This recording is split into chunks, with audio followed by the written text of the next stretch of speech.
Streaming entertainment is standard procedure in most homes now, especially with a number of options like Netflix, Stan and Amazon Prime. Now Stan is sweetening its deal, announcing today it's secured the rights to stream our favourite Disney films.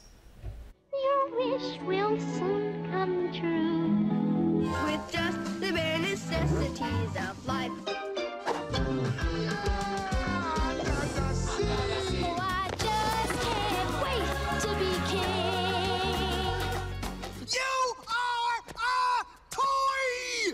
Scary feet. Oh, the kids away. Come on, boys.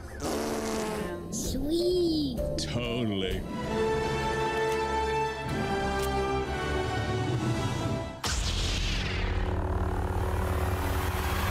What do you think? Well, what do you know? Yep, you saw Star Wars in there. Let's decide which is the best service for you. Our tech expert Trevor Long is in studio to help you do just that. You excited? I am. This is huge. I mean, Disney titles, you've got to remember, this is not just cartoons.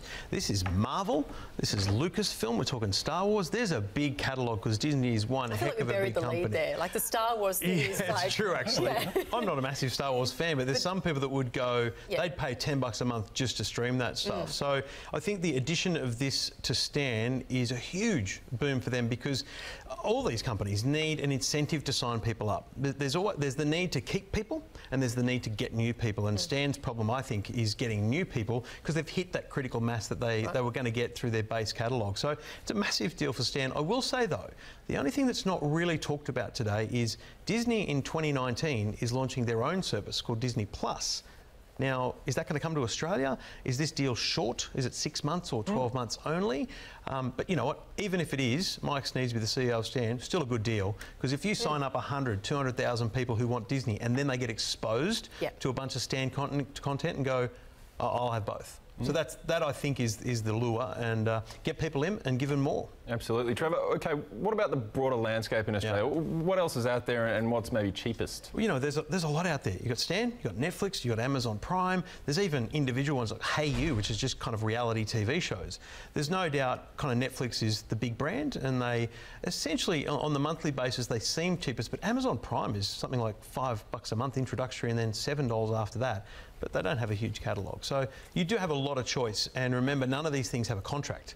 So unlike your traditional thought around like a Foxtel subscription, which is, you know, feels like a contract, these things are month to month. You could literally come and go as you choose. Yeah, and we should disclose here somewhere your money's owned by two big companies that have a lot of skin in the game through Stan and Foxtel now as well. True. Worth pointing out, but that's skin in all the game. Everyone's got skin in the game. That's how it works. So, what do you think in terms of your pricing options? Yeah, I think what's happened is Stan and Netflix are the two that are head to head. So you pretty much can get into both of those for $10.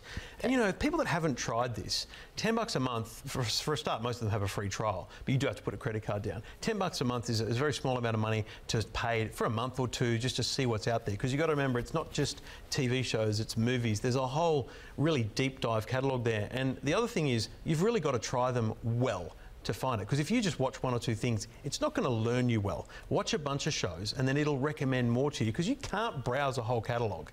So Netflix and Stan are absolutely the primary ones. Netflix dominates in Australia. Stan would run second. Amazon would run a long way down the pack.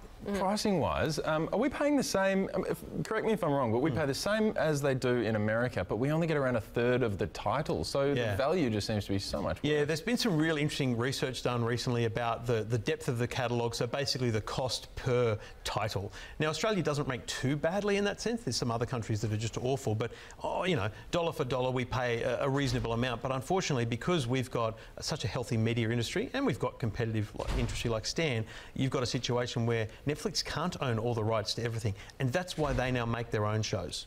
Netflix want to make their own shows because then they own it and they can distribute it everywhere. So the shows, actually, I think Netflix is not off its game, but they're putting less emphasis on the broader catalogue and more emphasis on making their own shows so that they can market themselves as a service that has their programs everywhere around the world. Yeah, and that showed up in their financial results recently because they're just ploughing cash into making billions, burning just on content. And you know what? Some of it's amazing. It is high quality, great content. But there's a lot of duds there in there as well. And I reckon there's a reputation around a Netflix show that goes viral, but in the end, my big question is, would those shows really work on free-to-air TV, for example? You know what I mean? Like, would they actually pull an audience, or is it just really super niche and globally niche? And that drives a huge audience. And it's a fascinating space. Well, that's the thing. You know, something comes on, you can watch multiple episodes, but also too, don't forget the back catalogue. Like Stan, for example, they've got West Wing, Seinfeld. Netflix has got things like, you know, Gilmore Girls and stuff. This stuff is just there from years ago, and you can just watch it all over and over again. It's fantastic. There's those big ticket shows that they create on their platform, but you know, if we're fans of a few different ones, do we tend to pick a team when it comes to these streaming services, or do we have 3 or 4? Yeah, I think most of the research shows that the majority of people have one service, but there's a large bump. Probably 30 to 40% of people have 2 services. So I think both Netflix and Stan would love that number to grow, because they know that the battle between one or the other is a bit difficult. But I look at it like TV channels. You know, a lot of people have a preference for a certain TV channel just because of the genres or whatever. It's the same thing. You don't have to have one or the other, but you can have both. And it's just a matter of managing your budget and knowing that you're getting the right deal. And also asking your family and asking your kids, are you watching that still? Because if you're not, let's turn it off for a couple of months. We can put it back on, no dramas, but let's just leave it. Let's pause that for a few months so that you can try the other services. The other thing worth mentioning is it depends at what device you're actually watching all of this on, right? Yeah, in terms of what you're actually going to end up all these choosing. services are on your smartphone and your tablet, but I still think, as much as that's a great experience, the big screen is where this content belongs. And if you've got a big, reasonably new TV, you get really great quality. Stan and Netflix both have 4K. It's utterly beautiful to watch, but it costs more to have.